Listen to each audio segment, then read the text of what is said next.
just something that I'm thinking about, because we're just going to step into a little space where I just want to throw a couple of challenges maybe, or questions back to our panel, just a couple of things that I think we could go a little bit deeper with. In terms of the thing that I feel privileged to have come through, which connects a little bit to today, is that before I entered the union movement, I was involved alongside and under the mentorship of Sue Bradford in the kind of regeneration of the unemployed workers movement. And before that, I had been an early childhood teacher, and after that, I was also went back to early childhood for some time.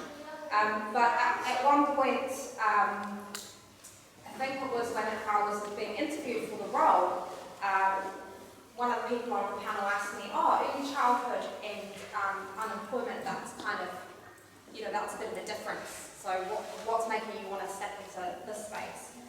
But I think there are actually so many connections, and it's all those connections between, when you're an early childhood teacher or kāko, you're watching children come in whose whānau are experiencing the violence of being cycled through winds and really, really poor wind conditions. And those national years were absolutely devastating in terms of the benefit sanctions, the regimes against single mums, absolute devastation.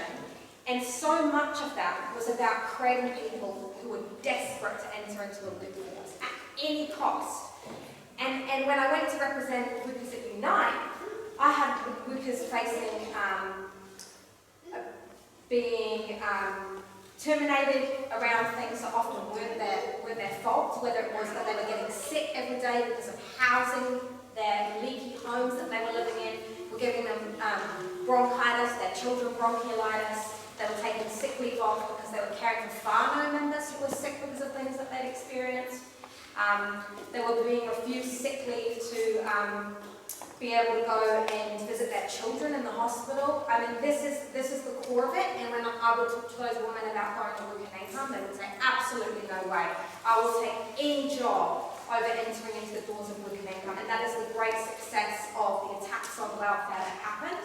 And when we fail to understand those connections as unions, we're failing to understand part of the space that needs to be organised into. And I think also, what we see in the care economy, or the space where, whether it's aged care, or whether it's early childhood, we see privatisation.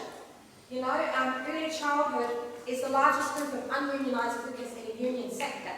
Okay, and that's the mission that we're on at the moment. That's the kaupapa that I'm on, is we're trying to unionise early childhood, and we're trying to unionise the private sector, because that space has been cannibalised. So you have people who've spent 3 years getting a degree, but whether or not people have a degree, we have our people in kohanga on whakapaki, which is an Indigenous qualification in its own right, being paid $20 an hour, raising our babies and educating them at the same time. And these things all link in. The effects of climate change link in when our Pacific Islands are facing rising sea levels and people are being dispossessed. And in the US, they're using prison labour to fight the wildfires.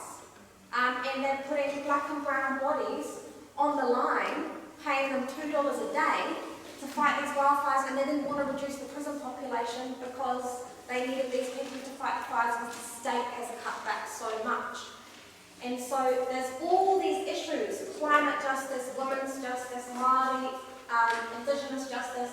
All these things are connected, and in unions we have the potential to strike that. And so I'm really excited about the work we do in unions, despite the fact that some of the people that I came across in the movement told me a lie. And that lie was that young people don't want to join unions, and that is just not true. That is just not true. And it's exactly as Rosella said, sometimes it's that we don't know what a union is. And so if you don't know what a union is, how do you know that you want to join it?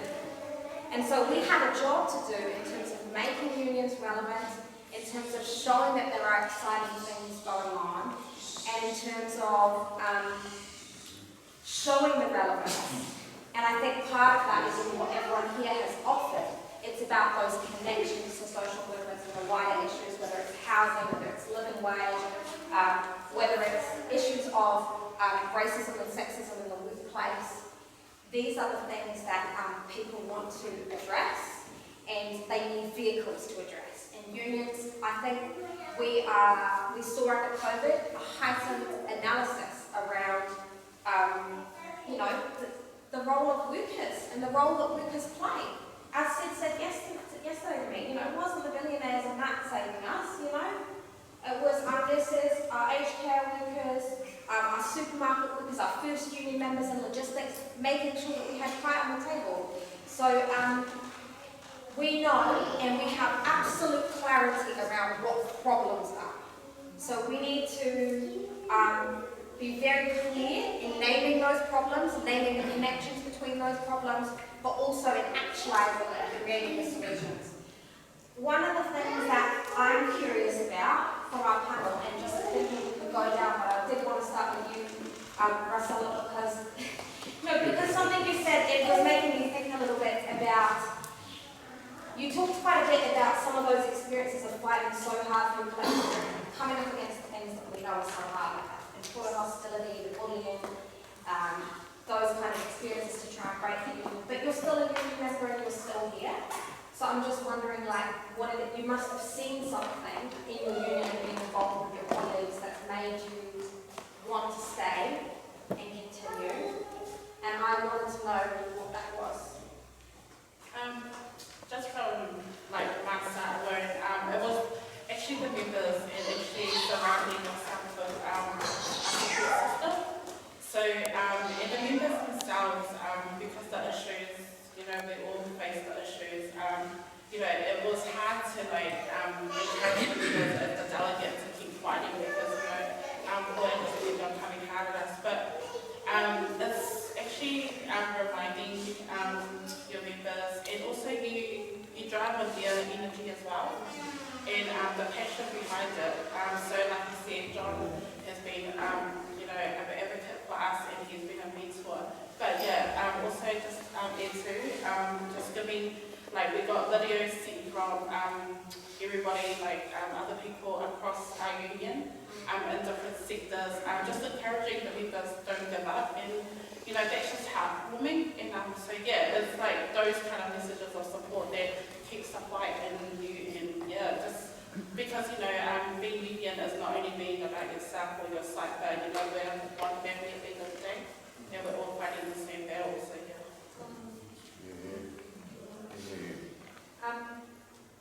John and Sid, just a couple of things. So I was asking you yesterday about what's making you feel that you're seeing at the moment that's making you feel positive about the potential of the future of unions. Well, I guess, I just listened to the young ones. There are some, I talked earlier about one woman. She's in the union and getting all her mates to join up as well. So I think it's a lot to do with educating, the kids in regards to that. I talked to a few evenings about when they have the AGMs out about letting unions talk to them, because I also talked to them about learning about health and safety and everything else. But the thing is, they don't get enough information now. Not like the old days, as was said earlier about Ken Douglas and Skinner be on TV every night. You don't see that now. I only hear Richard sometimes about once a month on the radio. That's it.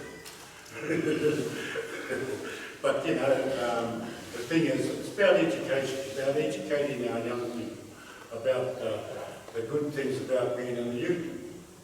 And that's probably that's probably what I'd like to see.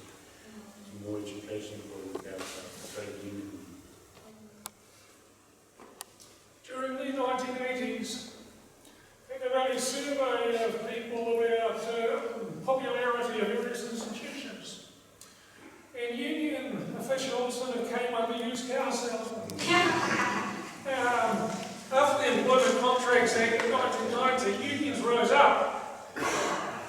so the weaker we got, the more popular we became. But it's, I think it's what the lesson for me in there is that you can't get trapped in your own propaganda about an institution.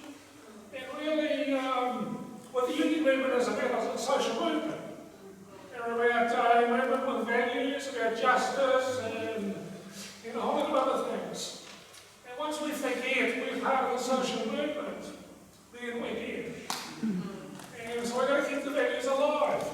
And we're also, as part of that, we've got the same values as other movements. And so our members aren't just workers, they live in communities. They are involved in other things. And so we've got to see that we're wide and we're going to encourage those other social movements to thrive as well.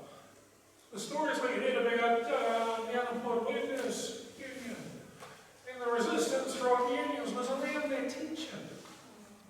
About which you are very strong and recognised as a strong institution. You don't want other competitors in that space.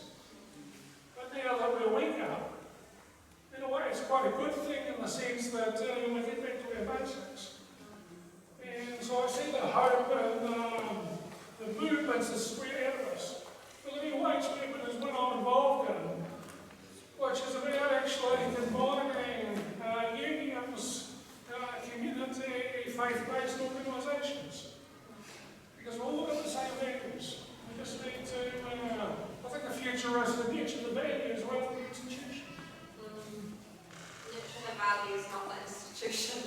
That's it, eh? I think me and Connor are in a bit of a lucky position because I think it's been a good few years for us in the education space under the Labour government, and we're looking down at possibly another good few years, and that's a unique space. One of the things that's really good in early childhood is that I'm able to say, oh, did you hear about the pay equity settlement that Teacher Aid's just got? Did you see Kutai to one? Did you see the primary teacher strike? And people go, yeah. And I go, well, that's unionism, that's standing together, and it works, and it's the only thing that works. I'm just wondering, Connor, about, like, you speaking specifically about some of the stuff you're doing at the moment. I know you're talking to schools about cold boilers, but, like, what's coming down for you that you're feeling, that you're getting to work on, that you're feeling is making you feel hopeful? So much. I do love working with the school strikers. They are so incredible. I went to Greenpeace non-violent action training, and we had a mock exercise. We had to come up with a campaign and run a direct action. I got told we had 30 minutes to organise the whole thing, and I watched these school strikers. I sat one room out, so all of the national committee of the school strikers was there. I sat behind them and thought, I'm just going to watch how this goes. They literally in 10 minutes had a whole campaign structure. All the police liaison, the media liaison, general support, everything, just like a proper, it was incredible. So I have a lot of hope because I just watched young people organise and it just blows me away. So I love that. But also, we have 3 of our area councils that are pilots for our just transition work. So we've been up to Taranaki and we had a wee, and Sarah Roberts from Climate Justice Taranaki came and spoke. And she was able to engage. She's also a secondary teacher, UPTA member, and she talked about what was going on locally and completely connected. And so, the outcome, because there's this whole roadmap process out of Taranaki that our members have to engage in it really. And what actually we needed to do was just start at the beginning and say, well, what actually, it's like the living wage campaign. The question that we always ask is, what matters to you? And you start there and you build from there. So what we did was set up a climate contact in every school and put an early childhood centre. That's the goal. Because you've got to work with what matters to people. You can't just engage with a technocratic process for the sake of it. So that excites me because it makes me know that it's real. That people are worried about what's going on and that we're heading for force. So the concern is a hard one to deal with because it's not the usual stock standard issue of, the collective on the line, or we're losing our rights right this minute, but actually people, Northland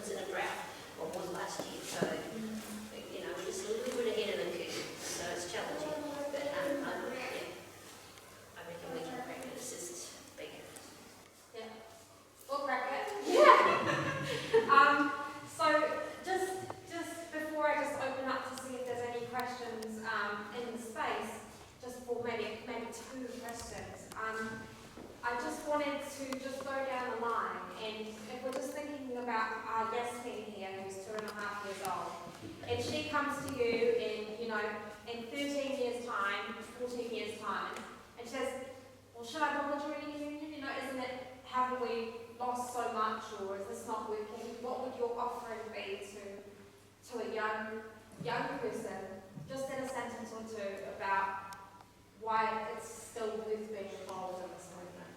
Maybe we kick off the new job. What I'd say is,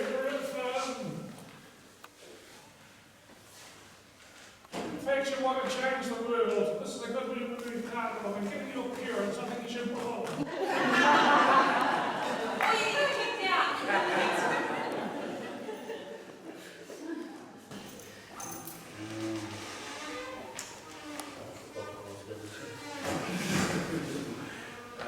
Well, I'd just say that, well, if you look at the employment, relations bill, I said, although it's not good, if it wasn't for the unions, it wouldn't be here.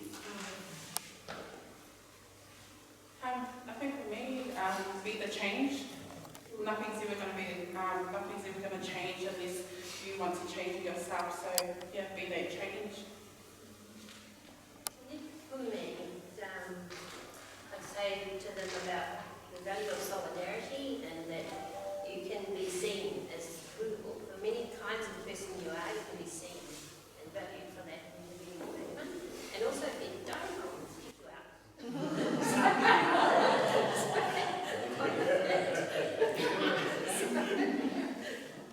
I think I would say something like, well, first of all, we've been running this thing when we took in the Labour History Project Symposium. But I think, for me, it comes down to working people, create a value in this world, everything of value, whether it's socially, the stuff we produce, or whether it's in our workplaces, create everything of value, and there is power in that. And we actually should be the ones in charge, not the corporate terrorists, but and unions are a vehicle for us to take what actually should be ours and redistribute it. Sina's going to close us up with a card here. And thank you everyone for listening. Thank you to our panel for what they offered and what they shared. I'll look at my Bible.